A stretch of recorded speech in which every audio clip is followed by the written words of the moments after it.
I'm Tony Moore, US correspondent for Glow Time Radio, and today I'll be talking with Dr. Eric Davis. Dr. Davis is president at Indiana Counselors Association on Alcohol and Drug Abuse, adjunct professor at Indiana University, Purdue University, Indianapolis, IUPUI, and also the co-owner and director at the Life Recovery Centers in Indianapolis. What sort of people do you see, Eric?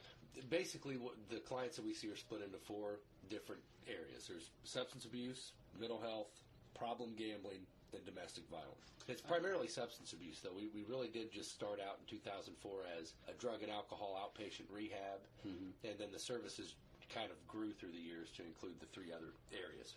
And this is something that I think a lot of our listeners in the UK can attribute to people that they know.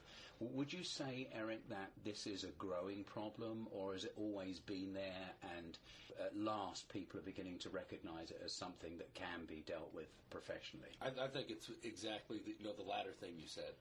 I think it's always been here. Sometimes societal views change on different drugs. And addiction is a problem that has been around since the beginning of time, I'm certain of it, and I think that finally it's starting to get the attention that it deserves. Yes, and I know that one of the things that people in the UK find difficult to understand is that, healthcare, certainly in England, is it's not free, but it is for everyone. It's universal. So things like mental health are kind of covered. Whether you think it's brilliant or not brilliant, at least they are covered. Here, I think, for years, mental health has never been covered by insurance companies. And so it's really been left for people to find their own way through, which has been a disaster for them. How do they come and see you? What's the steps that it takes to get to you? Well, usually most of our clients are legally referred, so they would go through the legal system, and it would basically be a judge ultimately telling them, as a stipulation of your probation or whatever it is, you will complete treatment. It kind of goes against the basic principles of treatment, if you think about it. I mean, it's because they're being forced to come. Yeah, they're forced patients. So they call the office, make an appointment. They come in and we do a clinical diagnostic assessment to figure out what exactly is going on and fill out enrollment paperwork if they're deemed necessary or if treatment's deemed necessary. And then at that point, they go through our milieu of treatment. I get the point that, it's one of those things that you want people to want to come. But isn't it so that, at least they're here and at least you get a chance to work with them that otherwise maybe they wouldn't have at all. So at least there's something good there. Now, when I met with you before, you very kindly asked me to come and talk to a group of your clients. And one thing that stuck out with me, as you were going around talking to them, I got the clear sense that they really didn't feel that they belonged here and this was a waste of time. Is that pretty much the way it is when they come? A lot of times, yeah. Sadly enough, one of the symptoms of the disease of addiction that we treat is denial. I mean, that's just a fact. Some of them are, drug abusers or, drinkers who made a poor choice and really wouldn't fit the criteria for addiction per se. So there's a lot of resistance that we do have to deal with.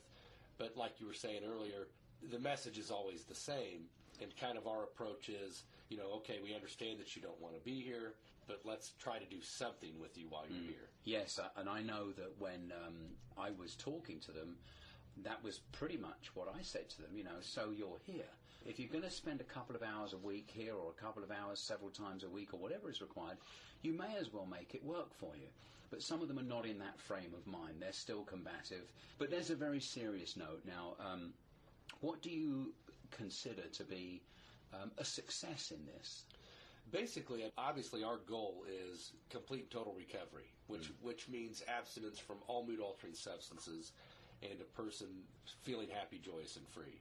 We try to judge success on any improvements that are made at all. Some people come in and they're lying and lying and lying, and then they tell the truth through there. That must be an emotional part for them when finally they're telling the truth. Yeah, I think so. I mean, that when a person gets honest, that's really where we start to see the changes take place. One of the things that I'm very proud of is our alumni program. So when a person completes their treatment with us and becomes an alumnus of our program, they can come back free of charge for nothing. They can come and sit in on group. We offer that as a way of support. So that's one of the things that I think shows a success in my eyes is when I see individuals come back. They show up here, and it's always good to see them. Yes, absolutely. Now, you're a doctor. You're a doctor of addiction counseling, and you've studied this at length. Are there any things that you see that kind of trigger someone to become an addict, whether they want to or not? Yeah, I think the biggest part is there's definitely a biological component. You know, in looking at the biology of addiction, there's definitely a hereditary line that becomes evident extremely often. I'm a firm believer, though. I think if you have a person who is, I don't know, for example, say ultra-religious or something, and just believes, you know, is raised in a family that they believe that drinking is an absolute sin and they never touch a drop of alcohol in their entire life, they may be a chronic alcoholic underneath the surface, but they've never opened Pandora's box, so they would never know. That's interesting because I've been associated with people, as many of us, and I've got to say, you know, to all our listeners on Glow Time, I would guess that every one of you listening to this will know of someone that has a problem with addiction of one sort or another. But there are other types of addiction, aren't there? Yeah. Typically, society as a whole looks at addiction as being chemical dependency. When I talk about addiction, what I'm talking about are the thoughts and behaviors that exist after the person is no longer chemically dependent, the things that take them back to using again. We've had individuals come through here, a few of them that were addicted to, that was their thing, were addicted to gaming, video games. Wow. You would say they were just nuts, you know, they're just nuts always on it. But I guess, yes, I can see that it is a form of addiction. Is it something in their genealogy that makes people more susceptible to addiction than less susceptible? Is it always there in their genes and it's just a matter of finding the right thing that triggers that? I really, to some extent, yeah, I believe so. I really do. I think that people are just biologically predisposed. You know, now the good news is whether a person's biologically predisposed or not, it does not have to destroy their life. There is help out there. There are ways to, you know, survive it and to get better and to live a happy, joyous, and free life. But there definitely is a biological component to it. How many people do you think you've helped? Oh, man. I know it's a tough one. I thought I was going to ask you that at the beginning. I've been in the field for about 15 years now. I mean, like at this time, Life Recovery Center probably has around 250, 300 clients. So it's probably thousands, I hope. Yeah. You know, I hope it's millions before I stop. And it must be, even though it's very frustrating, I remember when I'd finished speaking to some of your clients, you and I spoke, and I said, you know, what do you consider to be a success? And you said to me, if I get one person out of this, out of a group of 10 or 15, if I can get one really converted away from it, that for me is a great success. Absolutely. It gets tough because, like we talked about, a lot of clients, especially the ones that are legally referred, which are most, because in the United States, addiction has been criminalized. Yes. You know, so we're locking people up for having a devastating illness, and I could talk about that all day. Yeah, you and I, we have talked, and I absolutely agree. You're here, you're preaching to the choir on that one. And I think in a lot of European countries, it's not criminalized. When they determine that this person is a serious addict, the good side is they get put into a place that can help them. The bad side is they're going to stay there until they are helped. So, to your point about many of them coming in, you know, because they're forced to come here, I see from you know, a very interested but not involved in it, that just to get them here is a huge step in the right direction. Yeah, it really is, and that's you know, the denial.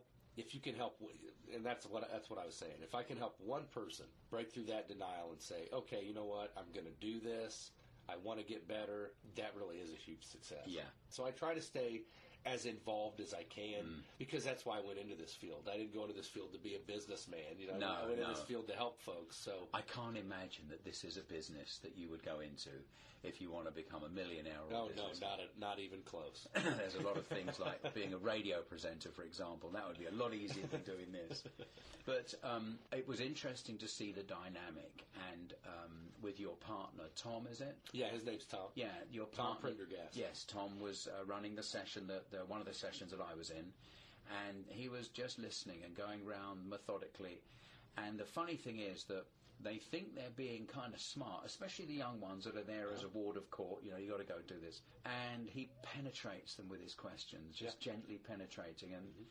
And it's kind of impossible to try and disguise the truths of what they see here. And what I found interesting was that it was for me a very positive thing. The atmosphere at the beginning and the atmosphere at the end. I just wish we could go on longer with the sessions, because I think if the graph keeps going up, they're going to come out smiling and be very, very happy. We see clients who, come through one time and wind up, either having a relapse or getting in trouble again for some reason. And a lot of times they do come back by choice. So, I mean, my hope is that individuals that come through here, that they at least acknowledge that we're doing the best we can for them. So let me ask you, Eric, then, how much of the environment around them, having a girlfriend, a wife, a family, having some sort of support system there, whether it's just friends that they can talk to, how important is that as part of this process? It is indispensable. The support that people have, that's really a lot of what we do, is we teach an individual how to build a recovery support network.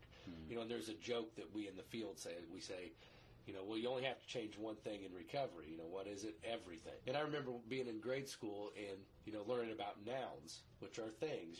They're people, places, and things. So it's kind of like, wow, I need to change people, places, and things. I mean, I need to change all the nouns in my life and a lot of the verbs, too. So that's very interesting. People, places, and things. That's everything. What kind of difference does it make if they say, well, I think I really need to move away from here to start my recovery? Sometimes that can be a good thing, but what happens a lot of times is we call that the geographical cure. And if you take someone who has diabetes and move them to another state, they just move to another state and they still have diabetes. So if they are continuing to treat the problem, that may not be a bad thing at all. But they have to have a support network, and they have to have some sort of a program of recovery, or nothing's going to change. Yeah, they'll just find the same level there, except now they're in a brand new surrounding and they don't have a support network of people that are familiar to them.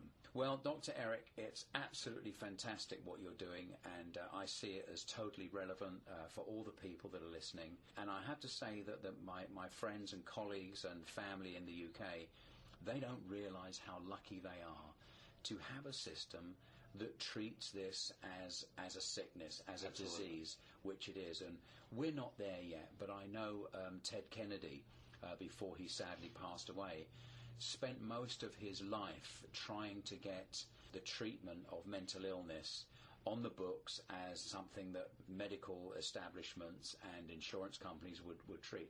And I think he really opened the door for a lot of this now. I agree.